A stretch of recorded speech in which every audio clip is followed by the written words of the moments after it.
दोस्तों, सोनाली एक डीएम होती है और वो अपने सरकारी गाड़ी से बहुत ही जरूरी मीटिंग के लिए जा रही होती है।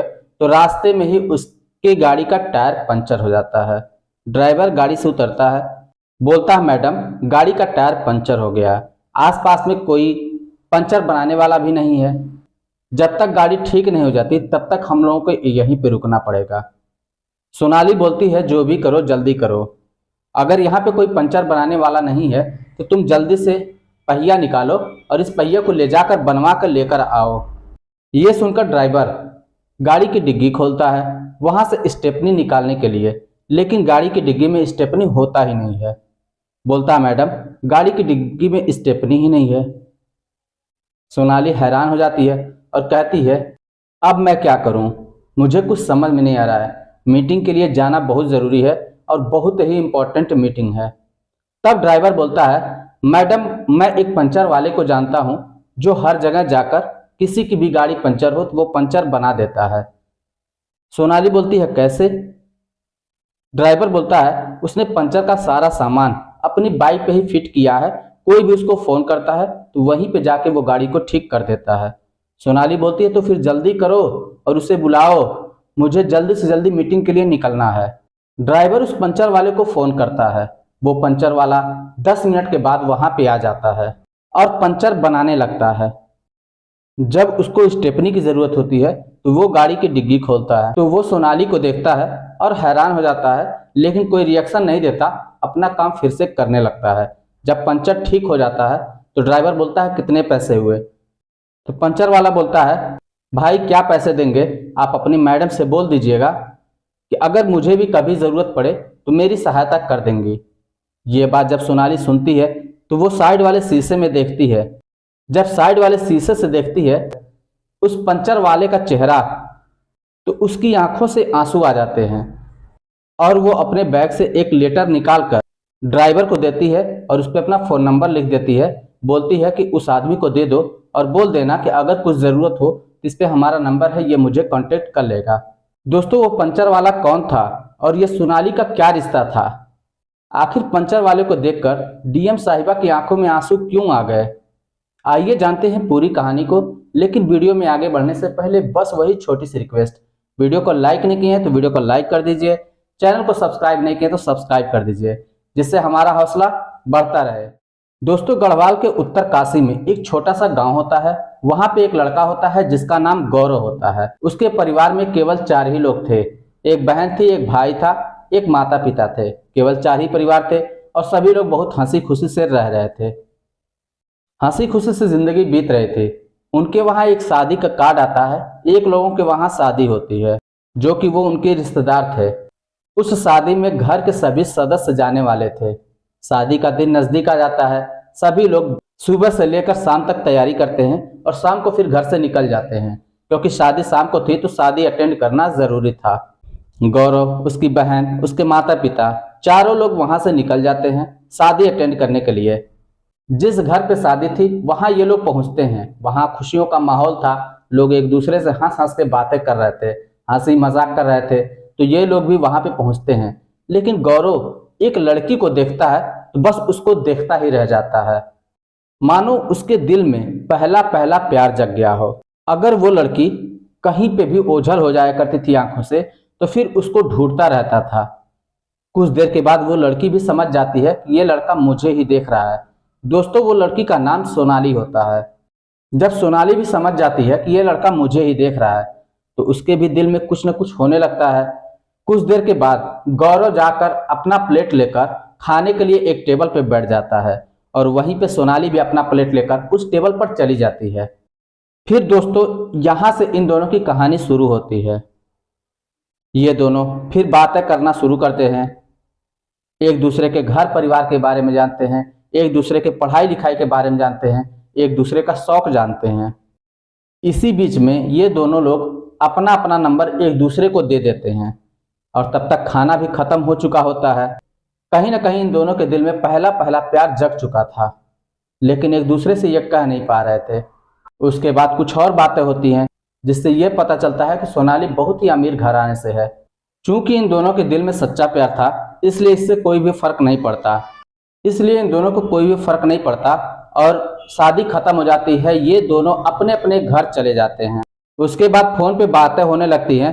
कुछ दिनों तक ये बातें होती रहती हैं। बातें होते होते इन दोनों के दिल में प्यार बस जाता है और एक दूसरे से बिना बातें किए ये दोनों रह नहीं सकते। एक दिन सोनाली बोलती है गौरव से कि अब हमें शादी करने लिए चाहिए, लेकिन गौरव बोलता है क्या बात कर रही हो, तुम्हें पता है ना तुम्हारे घर वाले कितने अमीर हैं और हमारे घर वाले क्या हैं, मिडिल क्लास हैं। कभी भी ये लोग रजामंदी नहीं देंगे हमारी शादी के लिए। सोनाली बोलती है ये बात तो तुम बिल्कुल ठीक कह रहे हो। फिर दोनों सोचने लगते हैं कि आखिर किया जाए तो क्या किया जाए, क्योंकि एक दूसरे के बिना रह भी नहीं सकते थे। तो एक दिन गौरव बोलता है एक काम करो, ना हो तो हम दोनों भागकर शादी कर लेते हैं। सोनाली कहती है यही सही रहेगा, क्योंकि इसके सिवा दूसरा रास्ता हमें नजर नहीं आ रहा है। एक दिन दोस्तों प्लान बनाते हैं और दोनों घर से भाग जाते हैं। घर से भागने के बाद दोनों जाकर कोर्ट मैरिज कर लेते हैं। जब घर वालों को पता चलती है तो पहले वो बहुत ही नाराज होते हैं, लेकिन फिर सोचते हैं अभी बात ज्यादा फैली नहीं है।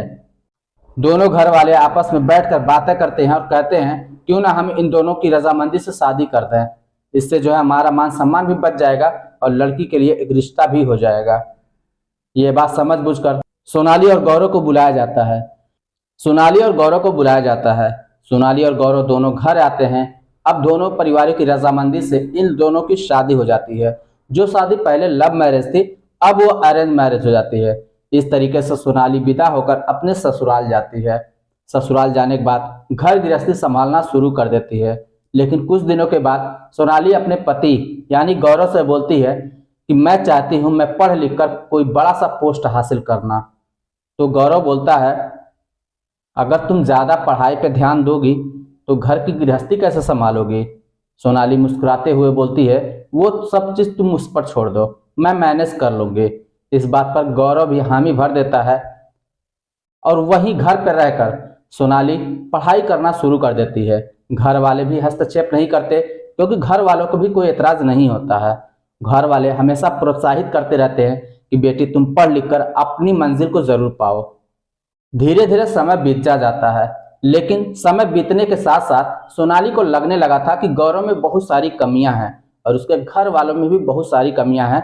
एक दिन वो अपनी माँ के पास फोन करती है और माँ से सारी बात बताती है, तो उसकी माँ कुछ और दिमाग देना शुरू कर देती है और थोड़े से अपनी बेटी को चढ़ा देती है। अब वो अपनी माँ की बातों को ध्यान में रखकर वो गौरव से और भी ज्यादा लड़ाई करना शुरू कर देती है और भी मुंह फुला के बैठना शुरू कर देती है। किसी को कुछ भी नहीं समझती थी। इस तरीके से करते करते दोस्तों 2 साल बीत जाता है।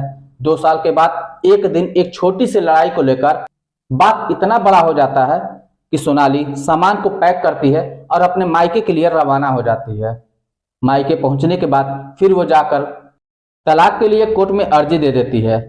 उसके बाद थोड़े समय के बाद इन दोनों का तलाक हो जाता है और दोनों लोग अपने अपने रास्ते हो जाते हैं। सोनाली अपने मायके में रहना शुरू करती है और वहीं पे अपनी मेहनत लगन से अपनी पढ़ाई को पूरा करती है। और इस तरीके से करते करते दोस्तों 3 साल बीत जाता है और एक दिन वो डीएम बन ही जाती है, यानी डिस्ट्रिक्ट मजिस्ट्रेट। लेकिन दोस्तों गौरव का जो हाल था, जिस दिन से तलाक हुआ उसी दिन से उसके घर की तंगी बढ़ती चली गई, मुसीबतों का पहाड़ टूटता चला गया, आर्थिक स्थिति खराब होती चली गई। तो गौरव सोचता है कि क्यों ना बैठे बैठे क्या किया जाए, कुछ काम किया जाए। वो कई जगह पे काम करने के लिए जाता है, लेकिन उसको अस्थायी काम कहीं पे नहीं मिलता। अब वो चिंतित हो जाता है कि घर का खेवा खर्चा कैसे चलेगा, क्योंकि जो कुछ भी बची खुची जमीन थी वो भी बिक चुकी थी, केवल एक मकान रह गया था।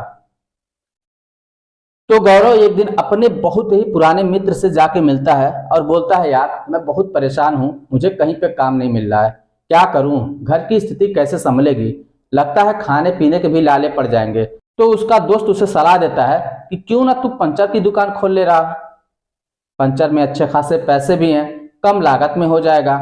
गौरव सोचता है अब मैं पढ़ लिख कर मैं पंचर की दुकान खोलूं, अच्छा रहेगा। लेकिन फिर उसके दिमाग में अपने घर की हालत आ जाती है, तो कहता है खाली बैठने से अच्छा है तो कुछ कर ही लिया जाए। लेकिन फिर सोचता है कि इस तरीके से एक दुकान खोलने से काम तो चलेगा नहीं, तो वो क्या करता है अपनी पढ़ाई का इस्तेमाल करके कुछ नया करने को सोचता है और वो अपने दोस्त के साथ मिलकर जाता है पंचर का पूरा सामग्री कंप्रेशन और पंचर किट ये सारा चीज लेकर आता है और अच्छी तरीके से अपनी बाइक सेट करता है और अपनी बाइक के पीछे अपना मोबाइल नंबर लिखवा देता है और ये लिखवा देता है कि अगर किसी को भी कहीं पे भी ज़रूरत हो, कहीं पे भी किसी की गाड़ी पंचर हो जाती है तो वो मुझे कांटेक्ट करे, मैं वहां पे जाकर ही उसकी गाड़ी बना दूंगा। धीरे धीरे ये सेवा लोगों को बहुत भाने लगती है और उसका पंचर के क्षेत्र में एक जाना पहचाना नाम हो गया था। लोग उसके मोबाइल नंबर को जानने लगे थे। अब उसको बहुत सारे कॉल आने लगे थे और सब भी जगह जाता और सबका काम कंप्लीट करके अच्छे खासे पैसे कमा लेता, जिससे वो अपने घर की घर गृहस्थी सही तरीके से चला पा रहा था। उसे एक दिन कॉल आता है, कॉल पे उसे बोला जाता है कि मेरी भी गाड़ी खराब हो चुकी है। जहां पे उसका लोकेशन मिलता है वहां से वो केवल 10 मिनट की दूरी पे था। तुरंत अपनी बाइक को स्टार्ट करता है और उस लोकेशन पे पहुंच जाता है। वहां उस लोकेशन पे पहुंचता है तो देखता है कि डीएम की गाड़ी का टायर पंचर हो चुका है। वो पंचर बनाने के लिए अपना सामग्री इस्तेमाल करता है, लेकिन उसको स्टेपनी की भी जरूरत होती है। तो वो गाड़ी की डिग्गी को खोलता है वहां से स्टेपनी निकालने के लिए। स्टेपनी निकालने के लिए जो ही डिग्गी को खोलता है तो देखता है कि सोनाली उसमें बैठी हुई है। सोनाली को देखकर वो थोड़ा भावुक हो जाता है और पिछली सारी कई बातें उससे याद आने लगती हैं, लेकिन वो अपने आप को संभालता है और अपना काम बहुत ही ईमानदारी से निष्ठा से करता है। जब ड्राइवर उसको पैसे देने लगता है तो वो बोलता है कि पैसे का क्या करूंगा साहब, आप अपनी मैडम से बोल दीजिएगा, अगर कभी जरूरत पड़े तो वो हमारी भी मदद कर देंगे। अब सोनाली गाड़ी में बैठे बैठे सुन रही थी। वो फिर गाड़ी से बाहर उतर आती है और उतरकर जब इस पंचर वाले की तरफ देखती है तो उसकी आंखों से आंसू आ जाते हैं। वो अपने आप को संभालती है लेकिन कुछ कहती नहीं है। तो वो एक लिफाफा निकालती है, लिफाफे पे अपना नंबर लिख देती है और ड्राइवर को देती है। बोलती है ड्राइवर इसको दे दो, इसमें मेरा नंबर भी है। गौरव वो लिफाफा लेता है और वहां से फिर चला आता है। अब सोनाली उदास मन से आगे निकल जाती है और अपनी मीटिंग को अटेंड करती है। इधर दोस्तों दिन भर गौरव काम करता है, शाम को थका हारा फिर आके अपने घर पे खाना खाता है। खाना खाने के बाद अपने रूम पे चला जाता है।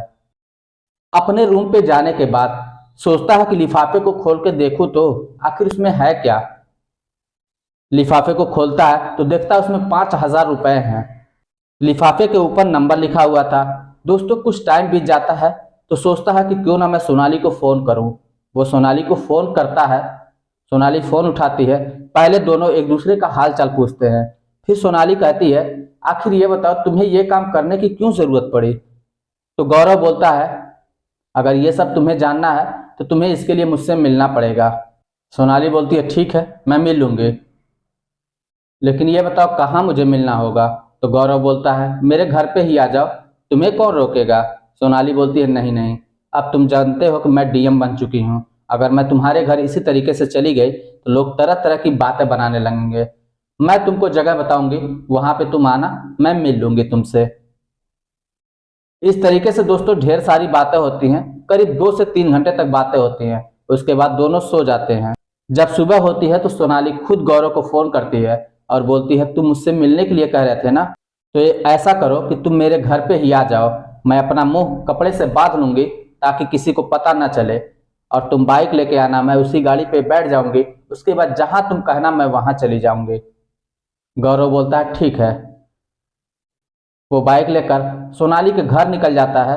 सोनाली जो जगह बताई होती है वहीं पे जाके बाइक को खड़ा कर देता है। थोड़ी देर बाद सोनाली मुंह को बांधे हुए आके बाइक पर बैठ जाती है। गौरव बाइक को स्टार्ट करता है और सोनाली को लेकर एक पार्क में चला जाता है। पार्क में दोनों बैठे हुए थे, फिर दोनों बातें करते हैं। गौरव बहुत ही गंभीर नजरों से सोनाली को देखे जा रहा था। तो सोनाली पूछती है अब बताओ आखिर तुम्हें पंचर बनाने की क्या जरूरत पड़ी। तो गौरव एक एक करके बताने लगता है। कहता है कि जिस समय से तलाक हुआ उसी के बाद से हमारे घर की जो आर्थिक स्थिति थी वो खराब होने लगी, जिसकी वजह से मुसीबतों का पहाड़ टूट गया। मैं कई जगह पे काम ढूंढा लेकिन मुझे कहीं काम नहीं मिला। तब मेरे दोस्त ने जो राय दिया उसी से मैं आगे काम करना शुरू किया और आज मैं अच्छे मुकाम पे हूँ और मैं अपने काम से बहुत खुश हूँ। फिर गौरव पूछता है ये बताओ तुमने क्या किया। तो बोलती है मैंने तो जो मुकाम हासिल करना था वो पोस्ट हमने हासिल कर ही ली है, तुम्हारे सामने ही है, डीएम बनकर बैठी हूँ। फिर गौरव सोनाली की तरफ देखता है और उसके माथे पे सिंदूर देखता है और बिंदिया देखता है, तो पूछता है ये सब क्या है, क्या तुमने शादी कर ली?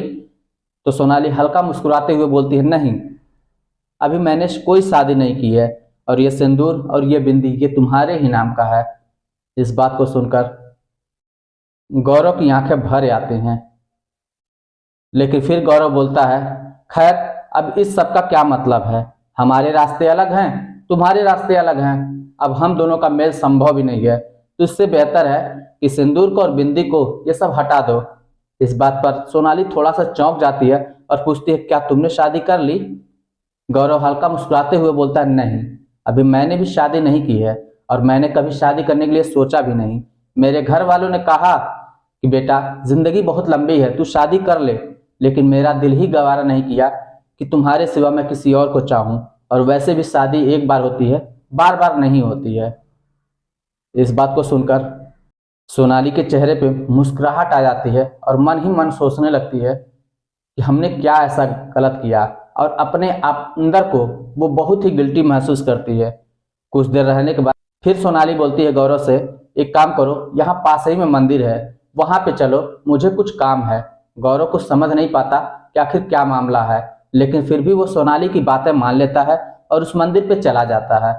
मंदिर पे जाने के बाद सोनाली बोलती है क्या हम फिर से पति पत्नी की तरह नहीं रह सकते? क्या तुम मुझे अपनी दुल्हन फिर से नहीं बना सकते? मैं तुम्हारे बिना नहीं रह सकती। तो गौरव पूछता है कि तुमने ऐसा किया ही क्यों? सोनाली बोलती है मैं अपनी माँ की बहकावे में आ गई थी और मैंने कुछ सोचे समझे बिना ही फैसला ले लिया, और लेकिन सच तो यह है आज भी मैं तुम्हारे नाम से ही जीती हूँ और तुम्हारे बिना मैं बिल्कुल भी नहीं रह सकती। इस बात को सुनकर गौरव कहता है ठीक है छोड़ो, जो हुआ सो हुआ, अब हम जो है हंसी खुशी से रहेंगे। सोनाली बोलती है मैं वादा करती हूँ इसके बाद कभी भी तुम्हें शिकायत का मौका नहीं दूंगी। दोस्तों ये जो बिछड़ी हुई जोड़ी थी फिर से आपस में मिल जाती है और फिर से जो है दोनों खुशी खुशी रहने लगते हैं। दोस्तों इस कहानी का यही पर्पस था सुनाने का कि अगर प्यार सच्चा हो तो रास्ते की सारी रुकावटें दूर चली जाती हैं, केवल प्यार याद रहता है, बाकी कुछ नहीं। अगर प्यार झूठा है तो कभी मिलन भी नहीं हो सकता। दोस्तों आपको कहानी कैसी लगी हमें कमेंट बॉक्स में लिखकर जरूर बताइएगा। कहानी का कोई भी हिस्सा अगर अच्छा लगा हो तो वीडियो को लाइक कर दीजिए, चैनल को सब्सक्राइब नहीं किया तो सब्सक्राइब कर दीजिए, जिससे हमारा हौसला बढ़ता रहे। चलिए फिर मिलते हैं नेक्स्ट वीडियो में, तब तक के लिए जय हिंद।